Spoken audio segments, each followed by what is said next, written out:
Come on. You know Kamala didn't win that.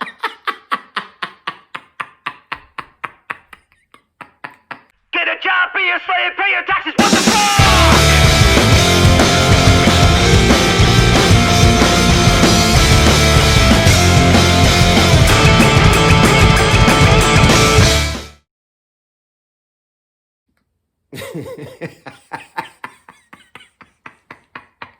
I don't know what in the hell some of y'all were watching, but let me tell you what I saw. I saw a machine, Mike Pence, calm, cool, collected, and bang the fuck out of the facts. That dude was a killer in the debate, man. Absolutely no question that he was able to articulate the Trump administration better than Trump did in his debate. If you were to compare the two debates between Mike Pence and Donald Trump, there's no comparison. Mike Pence killed it, articulated it perfectly, man. I never really took Mike Pence seriously until now, but let me tell you something. I take that fucker serious now. And you can fact check this shit all you want. That's why it took me 2 days to put out this video. All I did was fact check everything. He was on point, hit the facts, didn't lie, didn't answer some of the questions, but he didn't lie. And he masterfully forced Kamala to contradict herself and lie several times. Just like she did in the Democratic primary debate. She lied and contradicted herself on so many different things. She was the first to interrupt Mike Pence. She was decisive and hateful. She did absolutely nothing to explain any policy other than orange man bad. That's it. And as Mike pointed out, all she did was plagiarize the Trump administration. Shit that they're already doing. But in my opinion, the biggest question that was not asked, that Mike Pence and, Joe Biden and Kamala Harris will not answer, is if they do get elected, are they going to pack the Supreme Court? Are they going to take the judges from 9 to 12? Now, this is some really important shit because this could change America for a long fucking time, man. Lifetimes, in fact. But no, the moderator threw her nothing but softballs, didn't push her hard on anything. And the New York Times actually reported that Kamala ended up having 5 minutes and 26 minutes more talking time than Mike Pence did. Even though Kamala didn't say jack shit other than orange man bad. You know why? Because that's the only policy that the Democrats have, is Donald Trump. That's it. Orange man bad.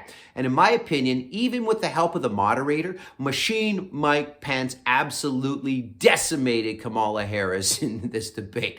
But hang on.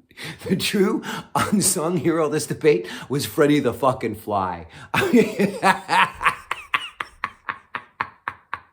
was screaming at the TV in my best Joe Biden voice. Come on, man. Don't you feel that thing? Now, some of you are commenting on social media saying that flies are only attracted to shit.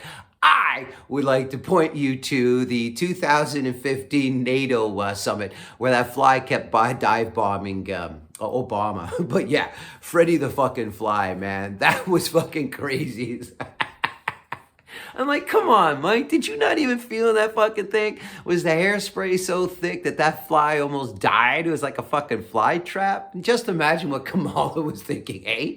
How she didn't shit her pants laughing is absolutely beyond me. No wonder why she was smirking and fucking making faces at every serious question was thrown at her, you know, that she couldn't answer, like everything. I've seen the social media posts, too, from people saying that every single woman in the world was cheering for Kamala when she said, Mr. President, I'm speaking. But let me ask you a question. I'm wondering if Kevin Cooper was cheering for Kamala. You know, the guy that she intentionally blocked evidence that would have gotten him off of death row. Was he cheering? You know, she had to be forced by court order to release that evidence. This guy was on fucking death row, and she had to be forced to release evidence that would clear his name. Yeah, get this, man. This woman actually went to court to fight not releasing the evidence that could have freed a man from fucking death row so she wouldn't have a stain on her political record. Now, what kind of a person does that? Well, maybe the type of person that doesn't have a conscience.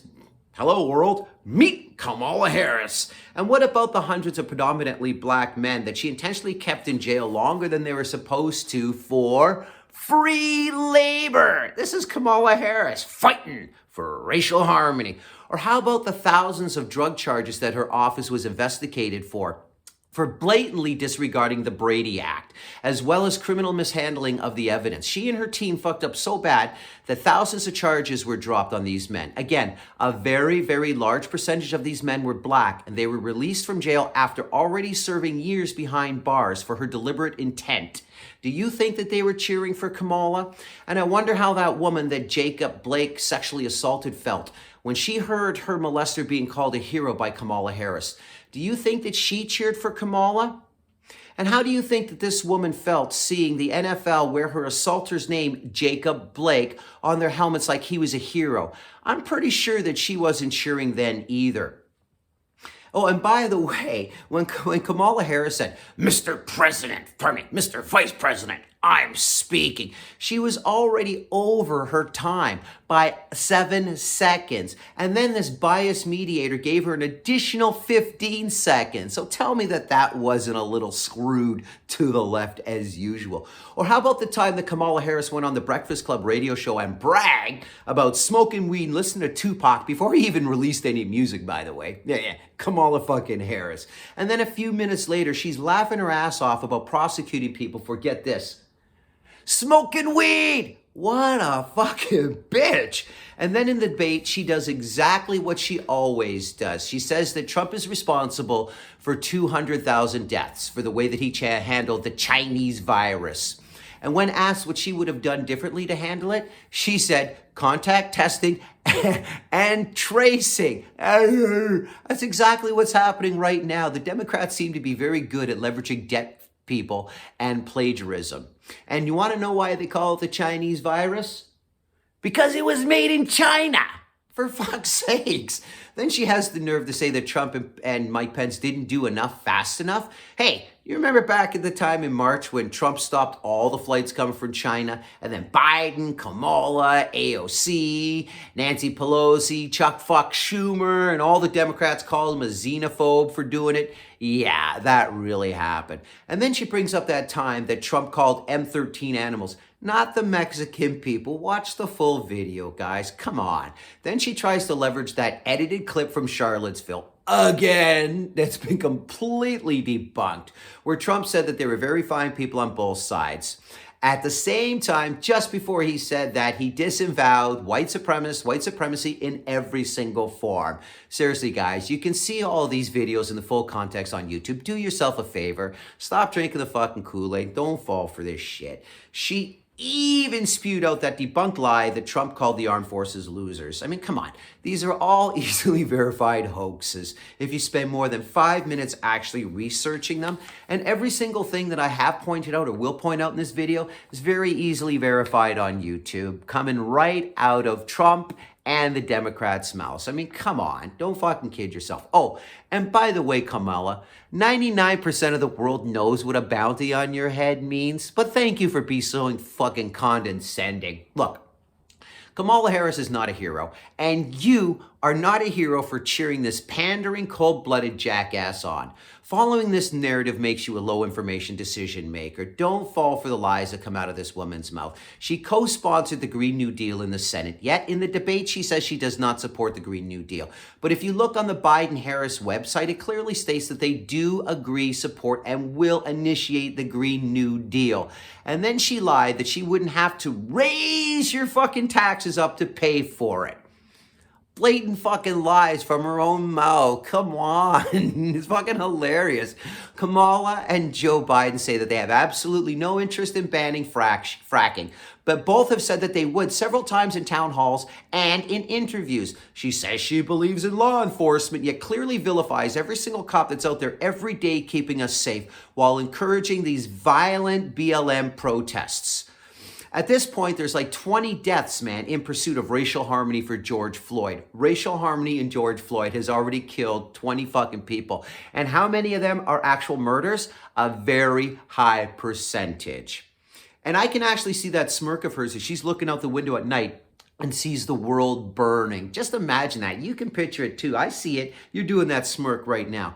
Kamala Harris says, me too, and that she believes all woman, yet made several statements stating that she clearly believes that Joe Biden assaulted Tara Reade. Remember that time she insinuated that Creepy Joe was a rapist? Remember that? At the debate. Now she's Joe Biden's vice presidential running mate. Does she still believe all women? Good times, huh? So either she has absolutely no integrity at all, or she's a liar and a rape enabler. Her endless smirking and laughing, in my opinion, was disrespectful to the entire fucking world. Now, I don't know what neighborhood you grew up in, but in my neighborhood, that kind of behavior, those kind of actions, and what she's done to people that were under her care, we call that a monster. Well, I'm Sean Strife. That's my take on the debates. Please do me a favor, like, comment, click that notification bell, and smash the shit out of that subscribe button. Don't forget, I drop content 3 times a week, Mondays, Wednesdays, and Fridays. So keep coming back and get the strife. That's right, you heard me. I said smash that subscribe channel.